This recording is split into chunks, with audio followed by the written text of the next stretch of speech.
Hello everyone, आज का हमारा लीड कोड का क्वेश्चन नंबर है 2900 longest unequal adjacent group subsequence 1।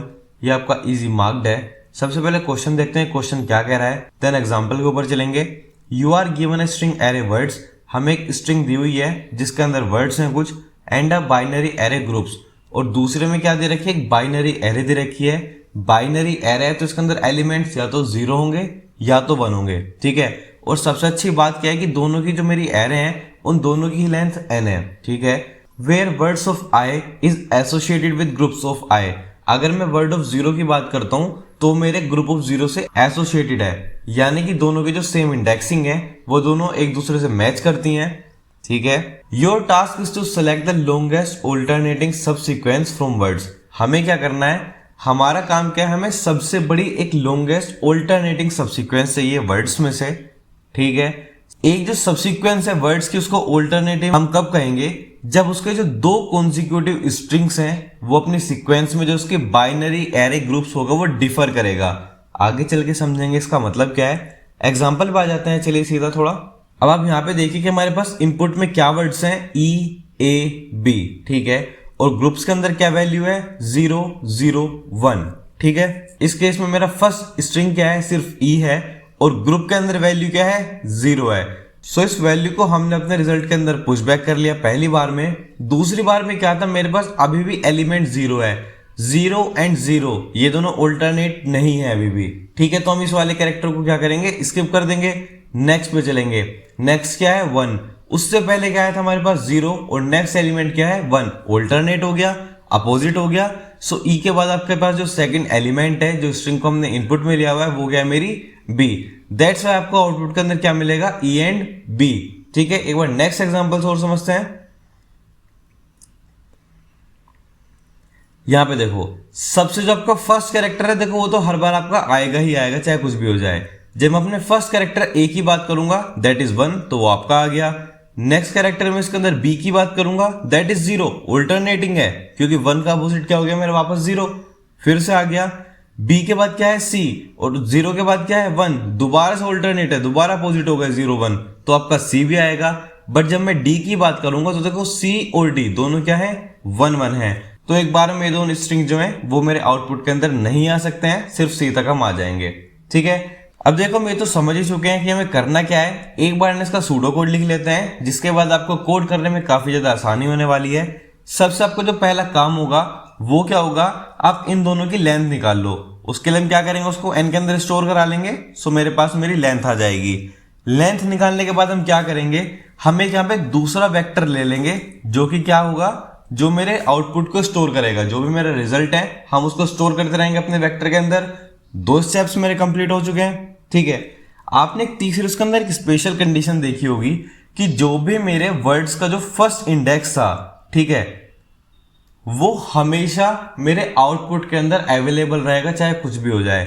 सो सबसे पहले मैं क्या कर लूंगा, जो भी मेरे वर्ड्स ऑफ 0 वाला कैरेक्टर है मैं उसको अपने रिजल्ट के अंदर स्टोर करा दूंगा। स्टार्ट मेरा हमेशा इसी से होगा, ठीक है। उसके बाद हम क्या लिख लेंगे, एज केसेस भी लिख लेंगे। एज केस मेरे पास 2 सकते हैं कि अगर जो भी मेरे पास नंबर ऑफ एलिमेंट है वो 1 है तो क्या होगा, या फिर अगर मेरे पास नंबर ऑफ एलिमेंट 0 है तो क्या होगा। अब चाहे मेरे पास अगर एक एलिमेंट है तो वो भी आउटपुट में आएगा, और अगर 0 है तो फिर तो कुछ होगा ही नहीं। इन दोनों केसेस में मैं जो वर्ड्स है उसी को रिटर्न करा सकता हूं जो मेरे वर्ड्स नाम को उन्होंने दिया हुआ है, क्योंकि अगर एक एलिमेंट होगा वो भी सेम रहेगा, और अगर 0 एलिमेंट है तभी भी सेम ही रहेगा, ठीक है। उसके बाद हमारे पास लास्ट कंडीशन क्या बचेगी, उसके बाद क्या करेंगे, उसके बाद हम यहाँ पे एक फॉर लूप लगा देंगे, और फॉर लूप लगा के क्या करेंगे, जो मेरे एलिमेंट्स हैं मैं उनको पुश बैक करा लूंगा अपनी वेक्टर के अंदर, बस इतना ही था। और फाइनली लास्ट में मैं क्या करूंगा, अपने जो मेरा रिजल्ट है मैं उसको रिटर्न करा दूंगा, ठीक है। अब इस पूरे को हम कोड के अंदर चेंज कर देते हैं, आप एक बार देख सकते हो। हम सबसे पहले क्या करेंगे, लेंथ निकालेंगे, उसके बाद एक दूसरा वेक्टर क्रिएट करेंगे, जो भी मेरा 0th इंडेक्स वाला है मैं उसको एज इट इज ऐड करा दूंगा। उसके बाद क्या करूंगा, मैं अपने एज केस के लिए लिख लूंगा।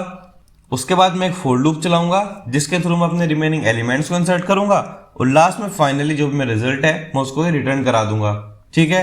कोड पर चलते हैं, ठीक है। सो देखो सबसे पहले हमने क्या करा था, सबसे पहले हमने लेंथ निकालने की बात की थी। सो सबसे पहले क्या हो जाएगा, int n equals to words dot size, और दोनों की लेंथ इक्वल है तो मैं बस एक ही लेंथ निकाल लूंगा, मेरा उसी से काम चल जाएगा।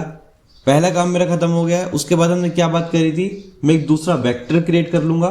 सो वेक्टर का टाइप में मेरा क्या रहेगा, स्ट्रिंग ही रहेगा, और इसका नाम क्या रख देते हैं हम, रिजल्ट। दो चीजें मेरी कंप्लीट हो चुकी हैं।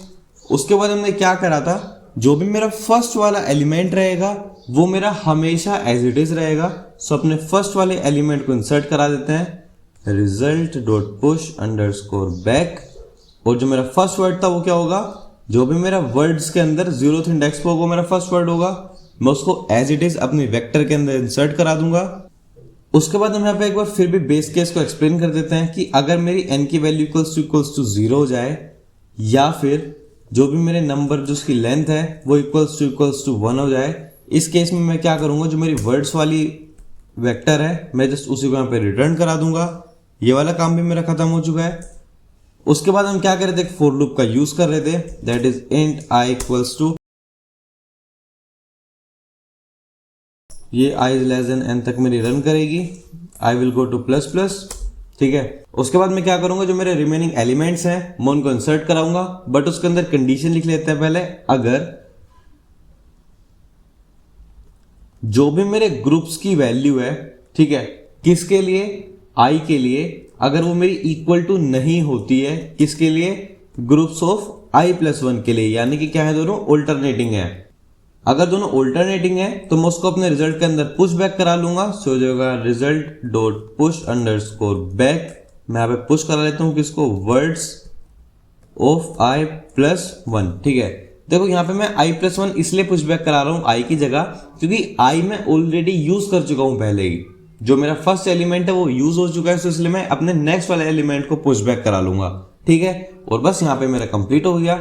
लास्ट में हमने जो भी रिजल्ट बनाया है उसको रिटर्न करा देते हैं, चेक करते हैं इसको रन करके। जैसे आप देख सकते हो मेरे सारे जो टेस्ट केसेस हैं वो पास हो चुके हैं। सबमिट करके देख लेते हैं। यहां पे देखो मिस्टेक क्या है कि मैंने यहाँ पे क्या लिखा हुआ है, i is less then n। अब आप ये सोचो, जब i की वैल्यू मेरी लेस देन n तक चलेगी तो यहाँ पे i प्लस 1 कहां चला जाएगा, आउट ऑफ बाउंड चला जाएगा। सो यहाँ पे i की वैल्यू क्या होनी चाहिए, लेस देन n माइनस 1। मैं इसको अगेन यहाँ पे 0 से ही इनिशियलाइज करता हूं एक बार।